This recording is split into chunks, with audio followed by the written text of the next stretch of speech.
Hello, everyone. Lydia Martinez here with Elle Marketing and Events, and I am delighted to be here with one of my favorite people who also now happens to be a client.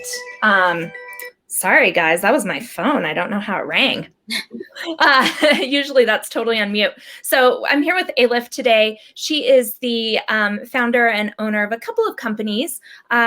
She runs Bohemian Baklava, and also the brand new Kahve Cafe, which is a Turkish coffee shop and Turkish coffee company. And she also is the founder of Divorcee Cafe, which is a local nonprofit that helps people that are moving through divorce in a very, very healthy way. Hi, Elif. Hello. It's so good to see you. I know. I miss seeing you in person. I miss you too. I miss our tea times. I know. So, soon, for sure. Soon, very soon. So Elif and I got to know each other. We met in a networking group, and Elif is Turkish. Her family's from Turkey. And I had just recently, within the past year or so, gotten back from Istanbul, and I was obsessed with Turkish food and Turkish culture, that kind of Turkish cafe culture, that Turkish tea break. And so Elif and I got together, and one of our very first activities was trying to make Turkish delight. Emphasis on trying. Oh my gosh. Capitals of failing. So Elif is a very talented cook. I, at the time, was writing a food and travel blog. I was one of the food writers for Salt Lake Magazine. I was working in the culinary world for years and years and years at Whole Foods Market and other places, and doing recipe development. And we were like, we can do this. Totally. We totally got this. We opened up the wine. We started doing the stuff. We're like, we totally got this. Totally easy. There's like 3 ingredients. How can we screw this up? Oh my God. I've never had a bigger culinary failure ever. Yeah. We burned the pan. We burned the pan. It was that bad. We burned the pan so badly that it took 3 days of scrubbing and chipping away to make it usable. And if you hadn't had somebody to help you with that, that pan would have just gotten tossed. Because I had totally intended on tossing that pan. Yeah. So Elif, tell us a little bit about your journey as a business owner. You got started out with Bohemian Baklava. So tell us a little bit about that company. So I actually started out in 2004 at the farmer's market with another company that I called Lokum, ironically Turkish Delights. Yeah. And the goal was to create Turkish sweets and savories and sell it at the farmer's market and get picked up by a cafe. So that was the goal. It worked. I cooked out of the Tea Grotto when it was in the original location on 900 East and 21st South from 2004 until about 2008, when my child was too big and I couldn't keep her contained to my back or the stroller. And then I hung up my apron strings and said, all right, I got to be a mom. And then in 2012, people were poking me so that stuff you used to make, can you cook again? And so this time, instead of doing all the things, I decided to do baklava and do one thing and do it well.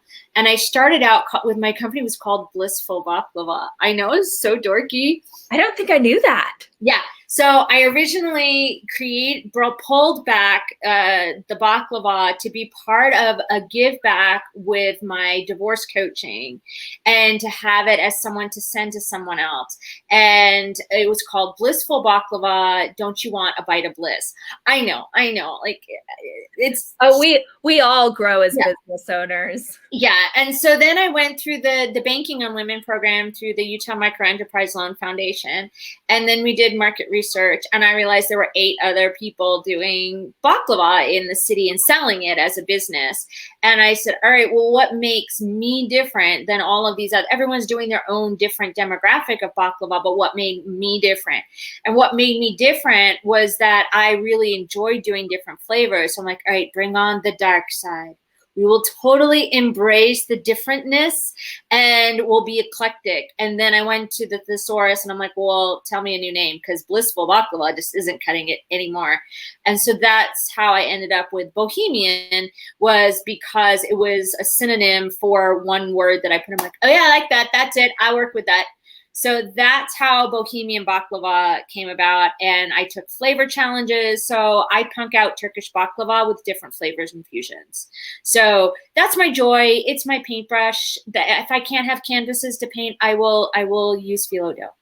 So one of my personal favorite baklavas of yours, you took a local stout beer and you made a syrup out of it. Yeah. And then used that as the syrup for the baklava. That one was an amazing kind of mashup. Another favorite of mine is, of course, the Turkish coffee baklava, which you get buzzed just by eating, by the way. Yes, the name is insomnia for a reason. Yes, yes, indeed. So, and that kind of leads us into your company that you launched in the past year. My pandemic project. Yes. And by the way, Elif and I have always wanted to work together, but it was really in the past year that we were able to kind of like formalize things. We brought her on as one of our official clients to help her with this brand strategy for her new company. So we helped with naming, we helped with the logo design, we helped with all of those different things. So Elif, what is this new company?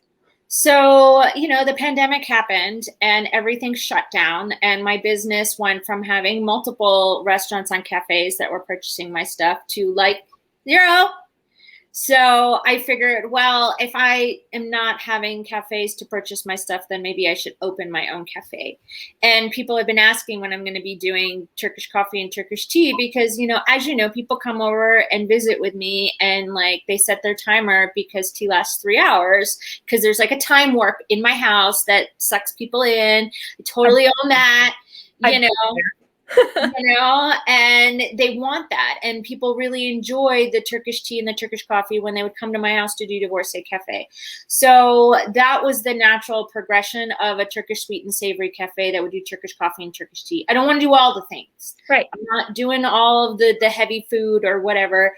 And so then it was like, and then it just kind of progressed from there. Like, what does that look like? And what does the name look like? And then how do I do this? And then it progressed into going, oh, we could roast our own coffee. Like, that's a thing, so it's just kind of evolved, from where I was like, all right, we're just going to open up a Turkish cafe and that's it, to, oh my goodness. And we can do the Turkish coffee and we can do this and we can do that and we can keep it all local. And, it's just been a really fun journey, and having that pandemic to kind of flesh it all out and give me time. Because as you know, I am a feet first, jump in, like hold my nose kind of person and be like, well, we'll figure it out when we're in there. Yep. So the pandemic has forced me to kind of like temper that and appreciate the time, because where we started back in March is not where we're at here. Yeah. So it's really allowed that space and that grace to be like, what do I really want to build in this cafe? And I really want to build a home. Yeah. And that's what it comes down to, is I want to build a home. And so you're still in the process of finding that home, but part of that jump in feet first is like, let's work with a local coffee roaster to actually roast Turkish style coffee, which is very, very different. Yep. You're literally, essentially heating the coffee grounds in the coffee instead of like doing, somehow filtering water through coffee grounds. Correct. Literally the grounds stay in the coffee, and it's very fine, very powdery coffee because of that. And it will give you the biggest buzz ever. Yep. So you worked with a local coffee roaster and you've started bagging and selling your coffee online. Which, and by the way, Elif is working with one of our other clients, Hugo Coffee Roasters. So I love this like circle of synergy that exists in our little community. One of the things that I also think sets you apart is that there's only one other coffee company in the United States that is roasting Turkish coffee locally. Most times when you buy Turkish coffee, it's getting imported. Yes. So one of the things that I was looking at was, looking at coffee brands in Turkey. So obviously there's like the special Turkish coffee brand that you see everywhere. But when you go into the market, you see Bulgarian, you see Greek, you see Armenian, you see Turkish coffee there. And I thought that's the only way to go. And then I started looking at the wholesale prices and I looked at shipping and I'm like, well, I can't afford all that shipping. And that's where I reached out to Claudia and John at Hugo and go, is this a thing? Can we do this? Like, I don't even know. And so they took the time and they figured out how to do that. And we tested 6 different light roast beans to figure out which one was the one that tasted the best, and we landed on the one from Tanzania, which ironically is the original. Like, the original bean for Turkish coffee came from Africa, but now they use Brazil beans because it's cheaper. And then when I started to look into it, there's one company out of Louisiana that's really the only company that's actually specializing in Turkish coffee. Like, that's their, what they do. There's other companies around, the coffee companies in the United States, that have that as an add-on to what they do, but it's not their primary focus. But it's more like we'll do a Turkish grind for you if you really want. So I figured it was an opportunity to at least, step into that market over here. And then I wanted to create some sort of impact. So I reached out to the International Rescue Committee to see if they wanted to be part of this process so that we would have a give back for every bag of coffee, because, coffee brings people together. It has been bringing people together for hundreds of years. They've been doing this coffee, and Turkish coffee was bringing poets and authors and political people to a Turkish coffee cafe since the 1500s. So it's always about bringing diverse minds together over a small cup of coffee. And refugees have a hard enough time fitting in and acclimating that if we can kind of create awareness where an inclusivity rather than exclusivity, I felt that it would help create, a sense of purpose. So we donate 15% of the bag sales back to the IRC, and we're hoping to kind of grow this so that it will be a nationwide thing once this kind of gets going. Amazing. So one of the things right now, we're helping Elif with her social media, or with her marketing strategy leading into the launch of the cafe. We've already done that. We're also helping her with marketing strategy and managing the social media pages. One of the things that we challenged Elif on when we first started working with her is doing what we're doing right now, which is live streams. Oh, I hated it. It took me freaking months. I didn't want to do it. Because, we've been talking about this since when? October, November? Mm-hmm. And you just kind of started getting your feet under you in January, right? Oh, yeah. I said, all right, let's just do it. And I just it's like, all right, it's the whole jump in and what else can I do? And what else can I do? And what else can I do? And, if you're willing to listen to me talk, then I'm going to do this. That's kind of what I'm doing. Yeah. So, with that consideration, tell me a little bit about your experience doing live streams. Well, I think you have to kind of go with the flow, and I'm using appropriate verbiage because we're live. And yes, indeed. We all know I have a bit of a potty mouth, which has been a bit of a challenge with the live streams when things don't go the way that you want it to. But you have to be willing, to kind of go with however that is going to go, and not worry about, oh, I didn't say this, or I said this wrong, or this all tumbled down and made a huge mess. Oh, well, we're just going to shift over to the other side and do it, So it's really kind of given a bit of freedom, because I think it humanizes the whole experience of being an entrepreneur, and that it's not all glossy Instagram photos. Your feta cheese is all going to tumble onto the floor in the middle of a thing, and you'll be like, whoopsie. And you just got to go with it. Yep. Yeah. And I think what you said there is really key, getting past the glossy perfection and showcasing, one, who you really are, but two, that life happens. Prime example, my phone, which should have been switched to silent, actually rang during the middle of our live stream just now. Oops. Mm-hmm. We're just going to acknowledge that. We're going to move on. We're going to keep going because life happens. Yeah. We've all had things happen live. Oh yeah. Weren't supposed to go down, were not supposed to happen, and yet somehow we can move through those. And that, I think, is the key to live streams. People get to know you. Yes. So what has been the most challenging thing for doing live streams for you, do you think? I think the challenging thing, it's not coming up with topics, because there's always something to talk about. Yeah. Do you know what I mean? There's always, that's not been the thing.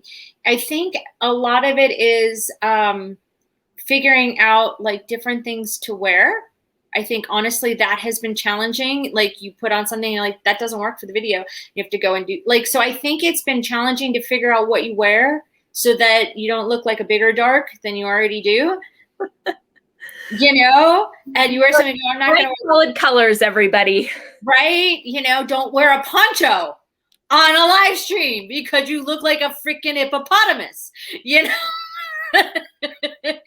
You know, like little things like that. I've noticed that I find something that I'm comfortable with. Like, I don't know if you've noticed, but I wear a hat in every single live stream because that is where I'm comfortable. Where if I have a hat on, then I feel balanced. I don't know what it is, but it just creates structure for me on a live stream. Yep. That's just my thing. Yeah, I always try and put some sort of bright lipstick on because it just helps me show up on camera. And it's like, okay, I'm here, I'm professional. I may not have any other makeup on. I may not have even showered today, but I at least have lipstick on and it makes me feel put together. Right. You know, there has to be something like that. You know, I think that, and it hasn't been difficult because I've been doing live streams for, the Kahve Cafe, and I've been doing the live streams for Divorcee Cafe. You know, I think the other thing is not scheduling too many in a day because as you know, I jump in with 2 feet, and the live streams came an outlet to restructure Divorcee Cafe because I can't do it in the home and the Zoom wasn't working. So the StreamYard gave me the opportunity to speak directly to people and get them the information they needed as they move through divorce.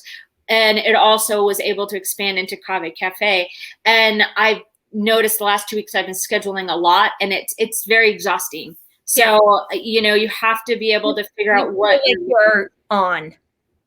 Like, yeah, and to be like, what am I doing today? Am I doing a Kahve one or am I doing a Divorcee Cafe? And like figuring out which brand and how to do it, and to shift those mental hats, that's been a little bit tricky. And so usually what I do is for brands, I recommend that you go live only once or twice a week throughout the week on your social pages. For individual brands, unless it's something like Divorcee Cafe where you are gathering group and community. Right. So you don't want to overdo it, right. But you do want to do it at least once a week. The other thing that I always feel like really helps me is having just a little bit of an idea in advance of what I want to talk about, what's coming up. So for me, I've got my marketing strategy done for the next year. Right. I know basically every single week for the next year what my live streams are going to be about, so I can prepare just a little bit. And then I'll just like write it on a Post-it note, stick it on my screen, and I'll have a bullet point or 2 about what I want to talk about. But, live streams, one of the great things, and the other objection that I get a lot from people is like, oh, nobody actually watches my live streams. No, that's not true. People do. I've seen the numbers go up, and it's been nice to see across the various pages, where you're getting the eyes and where you're getting the engagement. And even if people don't watch live, they probably will watch later. Right. Facebook especially gives more weight to live videos. And so if you do live streams, Facebook will start pushing that content out to people based on their algorithm, and it really does make a difference. Well, I know that from just doing, I've only been doing this since the beginning of January. And, the cooking with Kave started because people were asking for food. And I'm like, well, I'm not doing anything other than baklava right now. So the cooking with Kave every other Sunday came about like, well, I'm going to cook. You guys can join me if you want to. Here you go. Here's your list. Right. And then I started having people like text me like, well, are you open? I'm like, no. But these people, they got part of the algorithm. They're not friends of friends. They weren't likes, they're like, well, this just popped up on my Facebook page and I thought you were open. Yeah. So they had no idea who I was from anything. But, and this was only 2 weeks into doing with the cooking with Kave. I had only done like one show. Yeah. It makes an amazing difference. Well, Elif, thank you so much for being here today. It's always so fantastic to see your beautiful face. And again, my name is Lydia. I am the founder and owner of Elle Marketing and Events. And this, one of the things that I feel so fortunate about is having really amazing clients with really amazing stories. And that's what we excel at, is helping people tell their stories all different ways, through social media, through live streams, through video content, through copywriting and blog posts and websites. And so if that's something that you need help with, please feel free to reach out. We'd be happy to talk to you. Thanks again, Elif, and have a fantastic day. You too.